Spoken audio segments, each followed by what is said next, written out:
नमस्कार, मैं सब India corruption India news channel की तरफ से स्वागत है आपका। इस समय लोग उत्तर प्रदेश के कानपुर शहर में मौजूद है और जहां पे एक सर्वे बीएसए की तरफ से चलाया गया और इसी संबंधी जानकारी हम लोग सीधे यहां पर जो सदर बाजार स्थित पूर्व माध्यमिक विद्यालय है इससे संबंधित जानकारी यहां के सीधे पदाधिकारियों से लेते हुए कि आखिर बीएसए ने अपनी यहां पे जो निरीक्षण किया है, सर्वे किया है, उसके अंतर्गत क्या रहा और आखिर यहां के ऊपर जो शिक्षा मित्र यहां पे पढ़ा रहे हैं, सीधे हम लोग देखेंगे आखिर उनकी वास्तविक स्थिति क्या है कि आने वाले समय में हमारे जो मुख्यमंत्री योगी जी अपनी उपलब्धियां बताएंगे, उसमें शिक्षा मित्रों को लेकर आखिर किस प्रकार से जो एक हाई पावर कमेटी का गठन दिनेश शर्मा जी की अध्यक्षता में हुआ था पूर्व, जो कि हम लोग ने देखा कि हमारे मुख्यमंत्री भी साथ में रहे हैं, आखिर पूर्व में किस प्रकार का रहा है, इससे संबंधित जानकारी लेते हुए हम प्रशिक्षित शिक्षा मित्र एसोसिएशन है उसी के सीधे अध्यक्ष से इससे संबंधित जानकारी लेते हुए उनसे वार्ता करते हुए। जी, स्वागत है आपका हमारे न्यूज़ चैनल में। थैंक यू मैम, आपका शुभ नाम? मेरा नाम उमा देवी है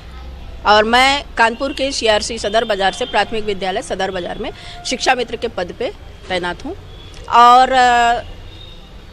शिक्षा मित्रों की लड़ाई लड़ने के लिए मैं 2018 से सरकार से निरंतर बातचीत या रास्ते निकालने के लिए अनुनय विनय के तौर पे मैं पहुँचती हूँ। विकल्प अभी नहीं मिला है मेरे भाई। कष्ट है इस चीज़ का कि 2018 में डॉक्टर दिनेश शर्मा की अध्यक्षता में हाई पावर कमेटी का गठन हुआ। उस कमेटी के गठन के आज 3 साल बीत जाने के उपरांत भी रिजल्ट नहीं आया और सारे शिक्षा मित्र बेहाल हैं। हमारी तो गुजारिश है सरकार से कि माननीय मुख्यमंत्री जी अपनी उपलब्धियां गिनाने के नज़दीक खड़े हैं। 18, 19, 20 तारीख को उम्मीद है कि अपनी 4 साल पूरे होने के कार्यकाल के उपलक्ष्य में उपलब्धियों को गिनवाएंगे। उन उपलब्धियों में हमें आशा उम्मीद है कि हमारे लिए भी 2 शब्द मुख्यमंत्री जी के दरबार में होगा, क्योंकि शिक्षा मित्र परिवार आज बेहाल खड़ा है। मैम, हम देख रहे हैं कि जैसे इतनी कम जो एक आर्थिक स्थिति जो गुजर रहे हैं, खासकर शिक्षा मित्र, इतनी कम जो है वो तनख्वाह पे आजीविका कैसे चला पा रहे हैं? भाई, आजीविका चलाना तो ये तो वेदना की बात हो गई, क्योंकि माननीय न्यायालय के आदेश के उपरांत मुख्यमंत्री जी के पाले में शिक्षा मित्र परिवार को भेजा गया था, परंतु दुर्भाग्य है कि आज तक उसका प्रधानमंत्री जी भी बोले कि हम इसका निराकरण करके देंगे, मुख्यमंत्री जी भी बोले, शिक्षा मंत्री भी बोले और उप मुख्यमंत्री डॉक्टर दिनेश शर्मा जी ने तो पूरी कमेटी का ही निर्णायक भूमिका निभाई, लेकिन आज तक रिजल्ट 0 है। और उस रिजल्ट के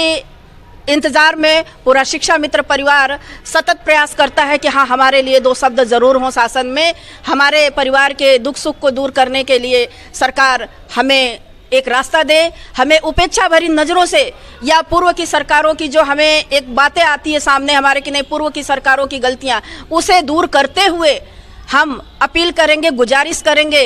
और कहेंगे महाराज जी से कि महाराज जी, ये शिक्षा मित्र परिवार आपका परिवार है, ये आपके दरबार में खड़ा है, आपके यहाँ अर्जी लगाया है, आप इन्हें मान सम्मान और रोटी दीजिए, क्योंकि बिना मान सम्मान और रोटी के एक परिहास की ज़िंदगी जी रहा है शिक्षा मित्र। मैम, हम देख रहे हैं मिशन शक्ति का जो एक नारा हमारे मुख्यमंत्री योगी जी ने दिया है, आखिर उसका क्या सकारात्मक असर पड़ा है या अभी तक के आपका जो ये प्राथमिक विद्यालय के अंतर्गत कार्य जितने भी शिक्षा मित्र हैं वो उससे उपेक्षा का पात्र रहे हैं? देखिए, अगर मैं शिक्षा मित्र परिवार की बात करूं तो शिक्षा मित्र परिवार पूरे उत्तर प्रदेश में उपेक्षा का ही पात्र है, क्योंकि माननीय न्यायालय के आदेश के बाद बैठे विद्यालयों में हमें विसंगतियों से सामना करना पड़ा, समाज की विसंगतियों का सामना करना पड़ा, शासन की विसंगतियों का सामना करना पड़ा। उसके साथ साथ हम जहां खड़े हैं ढेरों विसंगतियां प्रतिदिन आती हैं, उन विसंगतियों को दूर करने के लिए हमें रास्ता सरकार से उम्मीद है कि हाँ, हमारे लिए निकाल करके वो दें, क्योंकि मात्र चंद कदम दूर है, 2 ही 3 दिन बाकी है जब वो अपनी उपलब्धियों को गिनाएंगे, अपनी बातों को समाज में कहेंगे कि हाँ, बीजेपी सरकार ने ये कार्य किए हैं, वो कार्य हमारे सामने हो। और मैं एक मुखिया के नाते मैं गुजारिश करूंगी, अनुनय विनय करूंगी माननीय प्रधानमंत्री से, माननीय मुख्यमंत्री से, माननीय शिक्षा मंत्री जी से कि आप लोग इस अग्रणी भूमिका में अपना अहम योगदान दीजिए कि ये बेटियां आपका सदैव नाम ले और गौरव से जी सके। जहां बेटियों को इतना गौरव और अभिमान देने की बात होती है जिस शासन में, क्या हम बेटियां नहीं हैं आपकी? हमारी जो उपेक्षा हो रही है, क्या ये आप के संज्ञान में नहीं है? और संज्ञान में न हो तो हाई पावर कमेटी आप दोहरा लीजिए। 2018 से आज तक अनवरत टीचरें आपसे संपर्क साध नहीं है कि किसी तरह हमारा कल्याण हो जाए। वही 2 शब्द वही हमारे सुख के सपने आप लौटा दीजिए। ये हमें आशा और विश्वास है आपसे कि आप हमें ज़रूर देंगे। मैम, हम जैसे कि देख रहे हैं कि आप आम शिक्षित स्तर पर, और साथ ही हम ये भी देख रहे हैं दिव्यांग आम प्रशिक्षित शिक्षक एसोसिएशन की भी आप मुखिया हैं। आपके पास जितने भी शिक्षा मित्र अपने दुख लेके आते हैं और आप पूरी तरह से वास्तविक स्थिति से पूरी तरह से वाकिफ़ हैं, आखिर सरकार के सामने किसी प्रकार की, जैसे कि उन्होंने हाई पावर कमेटी बनाई है, क्या धरातल पे किसी प्रकार का सर्वे शासन की तरफ से किया गया है जिसमें कि आप लोगों का जो भी आर्थिक स्थिति से आप जूझ रहे हैं और साथ ही जो आपके परिवार की स्थिति है, इस पारिवारिक स्थिति को लेकर किसी प्रकार का सर्वे उन्होंने किया कि इसको आगे चल के किसी प्रकार की कमेटी में दूर करने का काम किया जाए? देखिए, जब कमेटी बनी तो उप मुख्यमंत्री जी के द्वारा या शिक्षा मंत्री जी के द्वारा मीडिया एबीपी गंगा चैनल पे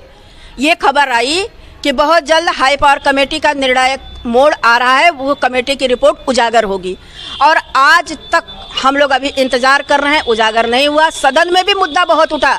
पक्ष विपक्ष, यहाँ तक कि बीजेपी के ही शिक्षक एमएलसी हैं माननीय देवेंद्र सिंह जी, वो भी गोरखपुर से ही हैं। मैं उनके प्रति ढेरों मेरी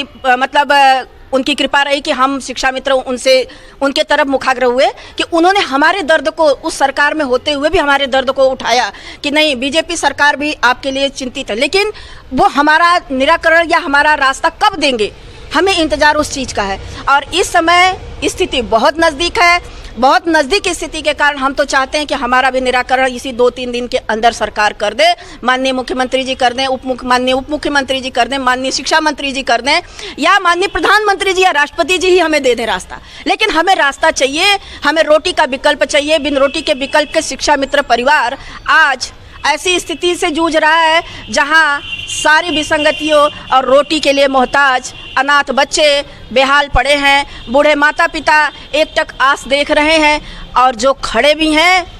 दवा के लिए परेशान हैं कि उनको उस 10,000 में वो अपने बच्चों का लालन पालन करें, बच्चों को उच्च शिक्षा दिलाएं, कि अपने घर में रोटी खाएं, कि जो हम अस्वस्थ हुए हैं उसकी दवा इलाज कर लें। आखिर हम जाए कहाँ? और समय से भुगतान नहीं, ये बड़ी विडंबना है। इसी विडंबना को लेकर के मैंने कई बार माननीय मुख्यमंत्री जी से, शिक्षा मंत्री जी से अनुनय विनय किया मैंने कि मान्यवर हमारे विकल्प को निकाल दीजिए, हमारे रास्ते निकाल दीजिए। निकालना आपको ही है, आप सत्ता में बैठे, हम एक बार नहीं 100 बार हम आपके पास ही आके कहेंगे।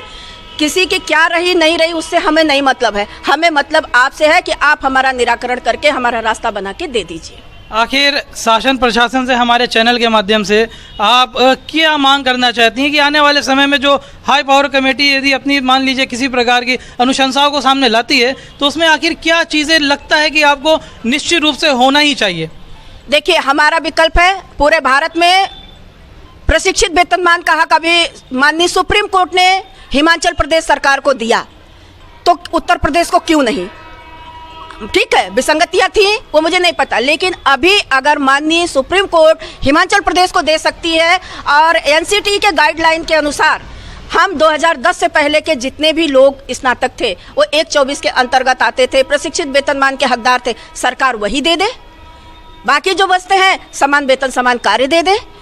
या एकदम ही कुछ ऐसा लगता है सरकार को तो सभी को समान वेतन समान कार्य एक साथ दे दे। हम तो दोनों तरफ से खुश हैं कि सरकार हमारे लिए रास्ता निकाल दे, हमारे सारे भाई बहन खुशहाल हो जाए, रोटी मिले, सम्मान मिले। बहुत बहुत धन्यवाद हमारे चैनल से जुड़ने के लिए। Thank you. तो ये थे हमारे साथ, देखा जाए तो पूरे प्रदेश के एक तरह से प्रतिनिधित्व कर रही हैं श्रीमती उमा देवी जी, और साथ ही हम लोग ने देखा जहाँ के ऊपर इनके पास जितने भी शिक्षा मित्र आम जन पूरी तरह से हम देख सकते हैं कि जो जहाँ कहीं भी हमने देखा कि वो किसी प्रकार की परेशानी से जूझ रहा था, इनके पास आया, अपनी समस्याओं को इनके सामने रखा ताकि शासन प्रशासन तक ये उनकी समस्याओं को शिक्षा मित्रों की रख सके। और वो कहीं ना कहीं हम देख सकते हैं कि रोज़गार मिलने के बावजूद एक प्रकार से ऐसी आजीविका चला रहे हैं जैसे कि बेरोज़गार हम देखते हैं कि एक संगठित क्षेत्र का एक पढ़ा लिखा वर्ग वो बेरोज़गारी की कगार पे हम कह सकते हैं मौजूद है, क्योंकि समय पे देखा जाए तो उनको कहीं से भी तनख्वाह मिल नहीं पा रही है और जो मिल रही है वो बेहद कम है। और इन तभी देखा जाए विसंगतियों को दूर करने के लिए शासन प्रशासन को एक कमेटी हाई लेवल पे निश्चित रूप से गठन करना चाहिए और ये धरातल पे सर्वे करके जो भी खामियां हैं, जो इस प्रकार की ये विसंगतियों से जूझ रहे हैं, उन्हें दूर करने का प्रयास करना चाहिए। क्योंकि हम देख रहे हैं जहाँ कहीं भी हमारा सर्वे हुआ एंटी करप्शन का, हमने बात करी तो हमने पाया आम जन व्यक्ति जो खासकर पढ़ा लिखा वर्ग वर्ग है वो सीधे सीधे यही कह रहा है कि मंदिर ले लो, मस्जिद ले लो चारों धाम, पेट भी खाली हाथ भी खाली, बेरोजगार मांगे काम। अब हम लोग सीधे देखा जाए तो ये पूर्व माध्यमिक जो विद्यालय है सीधे इसी से अंदर आते हुए, और यहाँ पे जो भी क्लासेस चल रही हैं आखिर क्या है यहाँ पे, किस प्रकार से देखिए क्लासेस चल रही हैं और इस शिक्षा के मंदिर में किस प्रकार से शिक्षा दी जा रही है, और बच्चे पूरी तरह से देखा जाए तो यहाँ पर शिक्षा ग्रहण करते हुए, और यहाँ पे जो शिक्षा मित्र यहाँ पे इनको पढ़ा रहे हैं, सीधे हम लोग देखेंगे किस प्रकार से ये तत्परता के साथ पढ़ा रहे हैं। जी मैम, आपका शुभ नाम? शबनम खानम। मैम ये बताइए कि आप यहाँ पे एज ए शिक्षा मित्र हैं जी, तो ये बताइए आखिर आम जो एक पूरी तरह से समस्याओं से लेकर हम लोग के सामने शिक्षा मित्र की आई है, तो उससे किस प्रकार की परेशानियों से आप जूझ रही हैं? परेशानी ऐसी है, देखिए आप जैसे जानते शिक्षा मित्रों का जब चयन हुआ था तो उस मेरिट पे हुआ था, ठीक है। हम लोग को ये कहा गया कि अयोग्य, हम लोग का मेरिट पे चयन हुआ था, मेरिट में आए थे। उस टाइम मैं विकलांग हूँ, ठीक है। उस टाइम मैं और सर्विसेज की तैयारी कर रही थी, मगर इसमें हो गया तो पिताजी ने कहा कर लो, पास में है, ठीक है, आगे कुछ हो जाएगा। तो जब यहाँ की स्थिति में इस विभाग में आए, जो स्थिति देखी थी, हालांकि मैं अपने को एप्लीकेबल नहीं समझती थी इस मतलब शिक्षिका की बतौर, क्योंकि मैं हैंडीकैप हूँ, मगर जो स्थिति देखी तो मैंने ये सोचा इन बच्चों का मैं बहुत कुछ कर सकती हूँ, और किया भी। जिस स्कूल में मेरा अपॉइंटमेंट हुआ था उस टाइम उस स्कूल में बच्चों की स्थिति रजिस्टर में तो थी मगर पढ़ने में नहीं थी। उसमें हमने जो है 2 साल के अंदर 70 बच्चे अपॉइंटमेंट मतलब 70 बच्चे बस्ता आप गिन सकते थे, और जहाँ जाते थे बच्चे ये पूछते थे कहाँ से पढ़े, किसने पढ़ाया है। तो सरकारी स्कूल में तो बच्चों को पढ़ना नहीं होता है। फिर बहरहाल जो भी हुआ, फिर हमने सब छोड़ दिया, इसी में लग गए,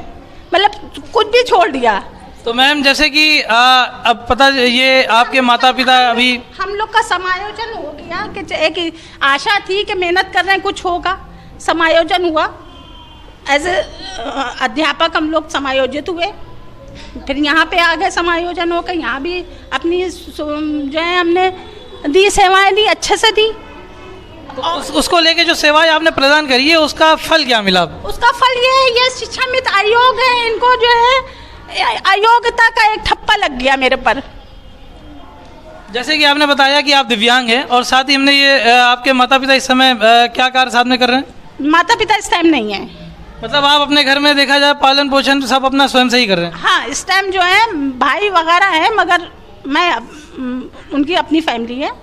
हम अपने चैनल के माध्यम से शासन प्रशासन को इस बात से अवगत कराना चाहेंगे किस प्रकार की दयनीय स्थिति से गुजर रही हैं। हम देख रहे हैं ये दिव्यांग है, और दिव्यांग होने के साथ साथ इन्होंने जो एक पीक टाइम होता है कैरियर का, उस समय उन्होंने शिक्षा मित्र होकर एक उनको एज ए कैरियर चुना, और उसके बावजूद हम देख रहे हैं कि आज उसका इन्हें कोई फल नहीं मिल रहा है। एक प्रकार के जो शासन का एक ऑर्डर आता है उनको अयोग्य घोषित कर दिया जाता है। हमारी सीधे सीधे सरकार से ये मांग है, और सीधे हम लोग ये माननीय न्यायालय से भी मांग करते हैं कि वो जो है वो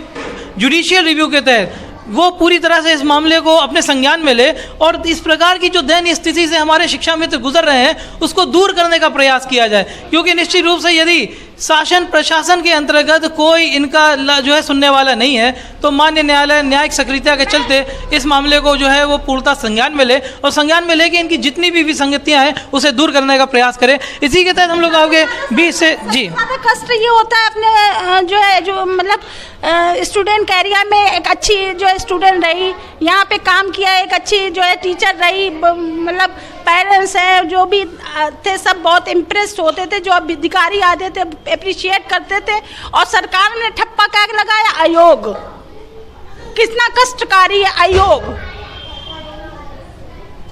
निश्चित रूप से ये काफ़ी दयनीय परिस्थिति है, और ये काफ़ी ज़्यादा देखा जाए तो इस समय मार्मिक होकर काफ़ी हृदय विदारक घटना है। हम बिल्कुल शासन प्रशासन से चाहेंगे कि इस ओर ध्यान दे, और ये इन्हें इस प्रकार से अयोग्य घोषित ना किया जाए। और आपसे सीधे सीधे हमारे चैनल के माध्यम से ये हम आपसे मांग करते हैं कि आप अपना सर्वे करें, और इस प्रकार के जितने भी शिक्षा मित्र हैं उनकी परेशानियों को समझें, और उसका निदान निष्पादन की त्वरित वो एक निर्णय लेते हुए उसका निपटारा हेतु एक कमेटी का गठन करें, और उसको क्रियान्वित करने के लिए अविलंब रूप से उसे धरातल पर लागू किया जाए। इस प्रकार से दूसरे कक्ष में भी जहाँ पे ऊपर जो है वो पूरी तरह से शिक्षक अपने छात्रों को पूरी तरह से शिक्षा प्रदान करते हुए, और यहाँ पे हम देख रहे हैं किस प्रकार से ये पूरी तरह से ईमानदारी से और कर्मठता के साथ अपने दायित्वों का निर्वहन करते हुए